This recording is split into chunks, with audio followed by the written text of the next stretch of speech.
नमस्कार, जय हिंद दोस्तों आज के इस वीडियो में हम साइंस के मोस्ट इम्पॉर्टेंट 20 क्वेश्चन करने वाले हैं और ये क्वेश्चन इतने इम्पॉर्टेंट हैं कि ये परीक्षा में बार बार रिपीट हुए हैं। तो सभी लोग ध्यान के साथ वीडियो को देखिएगा। वीडियो अच्छा लगे तो लाइक कीजिएगा और एग्जाम तक यूट्यूब चैनल को सब्सक्राइब भी कर लीजिएगा। तो यहाँ पर देखेंगे आज का अपना पहला क्वेश्चन कि विद्युत अपघटन में कौन सा नियम लागू होता है। तो विद्युत अपघटन में फैराडे का नियम लागू होता है। कई बार रिपीट हुआ प्रश्न है तो याद रख सकते हैं। आगे बात करते हैं नेक्स्ट क्वेश्चन के लिए कि ध्वनि किस रूप में यात्रा करती है। दोस्तों साउंड की बात करते हैं, ध्वनि की बात करते हैं, ये अनुदैर्ध्य तरंग के रूप में यात्रा करती है। अगर वहीं पूछ ले की बात करते हैं किसी दोस्तों, तरंग दो प्रकार की होती हैं, एक होती है अनुदैर्ध्य तरंग और एक होती है दोस्तों आपके अनुप्रस्थ तरंग। तो आपके अगर प्रकाश के बारे में पूछ ले तो वो जो प्रकाश होता है, जो लाइट होता है, ये एक अनुप्रस्थ तरंग होता है और ध्वनि आपके अनुदैर्ध्य तरंग होता है। तो दोनों में थोड़ा सा अंतर है, इसको याद रखिएगा। तीसरे क्वेश्चन की तरफ बढ़ते हैं कि सोनार मुख्यतः किसके द्वारा उपयोग किया जाता है। तो भाई ये समुद्र यात्रियों के द्वारा उपयोग किया जाता है। ये क्वेश्चन मैं आप लोगों से पूछ रहा हूँ, आप लोग कमेंट बॉक्स में आंसर दीजिएगा कि सोनार का क्या कार्य होता है। तो इसके फंक्शन के बारे में आप लोग बताइएगा। काफ़ी सिंपल सा प्रश्न है, इसलिए मैं आप लोगों से पूछ रहा हूँ। देखता हूँ कि कमेंट बॉक्स में किसके किसके सही उत्तर आते हैं। यहाँ पर नेक्स्ट क्वेश्चन है कि सूर्य में नाभिकीय ईंधन क्या है। तो हीलियम सही उत्तर हो जाएगा। मतलब कह रहे हैं कि जो सूर्य में जो आपकी ऊर्जा पैदा होती है तो उसके लिए ईंधन के रूप में, नाभिकीय ईंधन के रूप में कौन काम करता है। तो आपके हीलियम काम करता है। हीलियम का परमाणु क्रमांक क्या होता है, 2 होता है। पहले हाइड्रोजन फिर हीलियम, आपको पता होना चाहिए। यहाँ पर पांचवा क्वेश्चन आपके स्क्रीन पर है कि मानव शरीर की सबसे बड़ी कोशिका कौन सी है। तो स्नायु की कोशिका आपकी मानव शरीर की सबसे बड़ी कोशिका है। भाई यहाँ पर ध्यान दीजिए कि अगर पूछे मानव शरीर के बारे में तो 3 प्रकार के प्रश्न आते हैं। एक की सबसे छोटी कोशिका कौन सी है, एक की सबसे बड़ी कोशिका कौन सी है और एक आता है कि भाई सबसे लंबी कोशिका कौन सी है। बड़ी मतलब और लंबी में अंतर है ना, जानते हैं ना, बिल्कुल। तो अगर सबसे छोटी कोशिका पूछे तो आपको बताना है कि शुक्राणु की बात करते हैं, स्पर्म की बात करते हैं, ये सबसे छोटी कोशिका है। सबसे बड़ी कोशिका पूछे तो ओवम, अगर हिंदी में पूछे तो अंडाणु, और अगर सबसे लंबी कोशिका पूछे तो आपको बताना है कि जो तंत्रिका की कोशिका होती है, जिसे आप न्यूरॉन्स खाते हैं, ये सबसे लंबी कोशिका होती है। तो भाई आपके जो अंडाणु है इसे स्नायु भी कहते हैं। तो यहाँ पर ये सही उत्तर हो जाएगा। अगर ऑप्शन में स्नायु ना होता तो अंडाणु दिया होता। तो ये आप याद रखिएगा, सबसे छोटी में आपके शुक्राणु, सबसे बड़ी में अंडाणु, सबसे लंबी में तंत्रिका कोशिका। ये मानव शरीर के बारे में 3 प्रश्न आपसे आ सकते हैं। यहाँ पर नेक्स्ट क्वेश्चन है कि रेडियो धर्मिता की खोज किसने की। भाई रेडियो धर्मिता की बात करते हैं, जिसे आप रेडियो एक्टिविटी कहते हैं, तो उसकी खोज आपके हेनरी बेक्वेल ने की थी। ये अच्छा क्वेश्चन है, बहुत इंपॉर्टेंट क्वेश्चन है। तो स्टार मार्क इस पर आप लगा सकते हैं, पेपर में सीधा छप सकता है। एक एक प्रश्न बहुत इंपॉर्टेंट है, बार बार पेपर में पूछे गए हैं, इसलिए ध्यान के साथ वीडियो को देखिएगा। यहाँ पर क्वेश्चन है कि फलों के अध्ययन को क्या कहते हैं। भाई फलों के बारे में पूछ रहा है तो आपका पोमोलॉजी सही उत्तर यहाँ पर बन जाएगा। दोस्तों इस प्रश्न को मैंने एक ट्रिक से याद किया है। जैसे फलों के अध्ययन के बारे में पूछा है तो पोमोलॉजी किस तरीके से हुआ।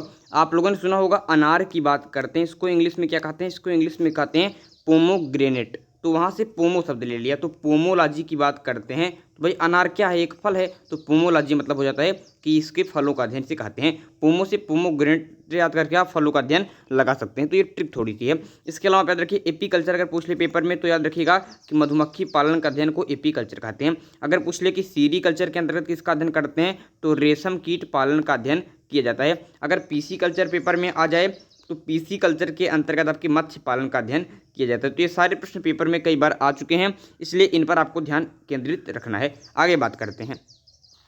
यहाँ पर 8वां क्वेश्चन है कि नाशपाती का कौन सा भाग खाया जाता है। तो भाई आपका उसका गूदेदार पुष्पासन वाला जो भाग होता है वो नाशपाती का खाया जाता है। ये काफ़ी अच्छा क्वेश्चन है, इसलिए आप इसे याद रख सकते हैं। आगे बात करते हैं। यहाँ पर क्वेश्चन 9 है कि मधुमेह डायबिटीज में कौन सा अंग प्रभावित होता है। भाई डायबिटीज की ये बात कर रहे हैं, इसमें कौन सा अंग प्रभावित होता है।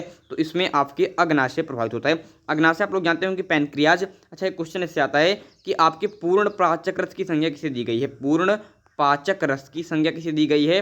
तो याद रखिएगा अग्नाशयी रस की बात करते हैं, किसकी, अग्नाशयी रस की। तो अग्नाशयी रस को पूर्ण पाचक रस की संज्ञा दी गई है। ये सीधा ऐसा क्वेश्चन आता है कि पूर्ण पाचक रस की संज्ञा किसे दी गई है, तो आपको अग्नाशयी रस लगाना है, क्योंकि इसके रस में पूर्ण तरीके से पाचन की क्षमता होती है। तो यहाँ पर क्वेश्चन पूछता है कि डायबिटीज में कौन सा अंग प्रभावित होता है, तो आपको अग्नाशय ही लगाना है। अच्छा क्वेश्चन है, याद रख सकते हैं। ये मैं थोड़ा आपको समझा भी सकता हूँ कि अग्नाशय की दोस्तों बीटा कोशिकाओं से एक आपके निकलता है आपके इंसुलिन, इंसुलिन निकलता है, आपके इंसुलिन निकलता है, ठीक है, इंसुलिन निकलता है। और यही इंसुलिन जो होता है ये आपके डायबिटीज़ को नियंत्रित करने का काम करता है। मान लीजिए अगर डायबिटीज़ आपकी हो गई, इसका मतलब है कि इंसुलिन सही तरीके से काम नहीं कर रहा है। तो कौन सा अंग प्रभावित हो रहा है? तो इंसुलिन हो रहा है। और इंसुलिन का किससे निकल रहा था? अग्नाशय से। तो अग्नाशय यहाँ पर प्रभावित हो रहा है। इस तरीके से क्वेश्चन आपके लिए बन रहा है, तो इसको आप इस तरीके से याद रख सकते हैं। आगे बात करते हैं कि दूर दृष्टि दोष से पीड़ित व्यक्ति की स्पष्ट दृष्टि की न्यूनतम दूरी कितनी है? तो 25 सेंटीमीटर होती है, याद रखिएगा। नेक्स्ट क्वेश्चन है कि कौन सा एक जल संक्रामक रोग है? ठीक है, जल संक्रामक रोग, तो हैजा की बात करते हैं। अच्छा क्वेश्चन है, जल संक्रामक रोग है। यहाँ पर अगला क्वेश्चन है कि वायुमंडल में बादलों के तैरने का क्या कारण है? मतलब यहाँ पर पूछ रहे हैं कि जो बादल जो होते हैं ये वायुमंडल में क्यों तैरते हैं, ये नीचे क्यों नहीं रहते हैं? तो भाई इनका घनत्व तो काफ़ी कम होता है, इसीलिए ये आपके वायुमंडल में तैरते हैं। ये तो आप लोग जानते हो कि अगर पानी में कम घनत्व की चीज़ डाली जाती है, जैसे लकड़ी आप डाल दीजिए तो आपकी लकड़ी उसमें नहीं आपके डूबती है। क्यों? क्योंकि इसका घनत्व तो पानी से कम होता है। वैसे ही बादलों का घनत्व काफ़ी कम होता है, इसलिए ये वायुमंडल में तैरते हैं। नेक्स्ट क्वेश्चन है कि ओम किसकी इकाई है? काफ़ी इंपॉर्टेंट क्वेश्चन है, कई बार पूछा चुका है। तो ये प्रतिरोध की इकाई है ओम। नेक्स्ट क्वेश्चन है कि बेवर किसकी इकाई है? तो भाई आपके चुंबकीय फ्लक्स की बात करते हैं, इसकी इकाई आपकी बेवर हो जाती है। याद रखिएगा, कई बार बेवर में पूछे गए सारे क्वेश्चन है, इंपॉर्टेंट है। नेक्स्ट क्वेश्चन है कि ध्वनि की तीव्रता मापने के लिए किस यंत्र का प्रयोग किया जाता है? तो ऑडियोमीटर का प्रयोग किया जाता है ध्वनि की तीव्रता मापने के लिए। नेक्स्ट क्वेश्चन है कि पॉजिट्रॉन की खोज किसने की? तो भाई पॉजिट्रॉन की खोज एंडरसन ने की थी।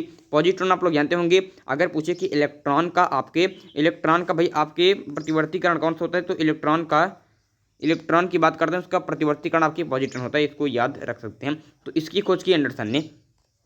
अगर इलेक्ट्रॉन के बारे में पूछे तो इलेक्ट्रॉन की खोज की थी सर जे थॉम्सन ने। इन्होंने ही आपकी इलेक्ट्रॉन की खोज और आपके कैथोड किरणों की खोज की थी। वहीं अगर पूछे कि भाई आपके प्रोटॉन की खोज किसने की? तो प्रोटॉन की खोज की थी गोल्डस्टीन ने।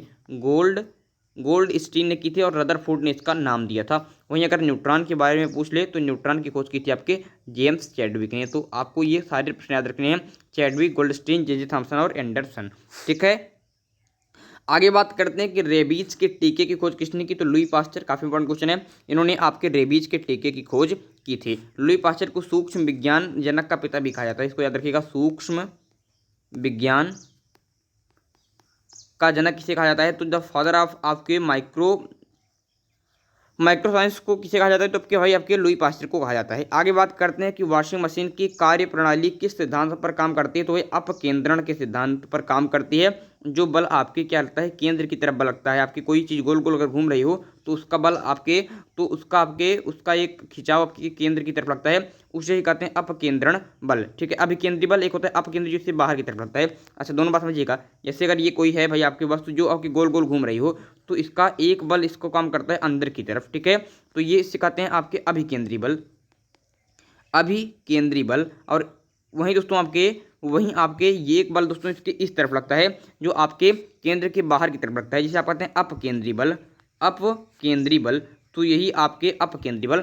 तो इसी अपकेंद्री जो बल होता है, इसी अपकेंद्रण के सिद्धांत पर वॉशिंग मशीन काम करती है, जो आपके जो धूल मिट्टी जो होती है इसको ऐसे ही आपके बाहर की तरफ बल लगाकर उसे बाहर की तरफ छोड़ देती है, तो आपकी कपड़ा साफ हो जाता है। इस तरीके से थोड़ी बातें यहाँ पर होती है, इसको आप समझ सकते हैं।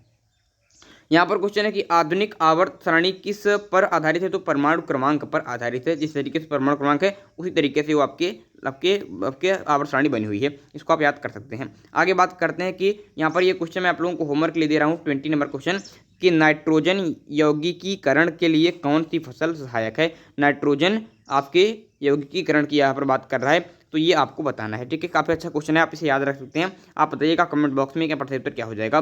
दोस्तों, एक क्वेश्चन मैंने आप लोगों से और पूछा था, और उस क्वेश्चन का भी आंसर आपको कमेंट बॉक्स में देना है। उसका क्वेश्चन था कि भाई सोनार की बात करते हैं, इसका कार्य प्रणाली क्या होती है? तो दोनों क्वेश्चन आप लोग आंसर दीजिएगा कि सोनार की क्रिया प्रणाली क्या होती है, और एक क्वेश्चन मैंने आप लोगों से पूछ लिया।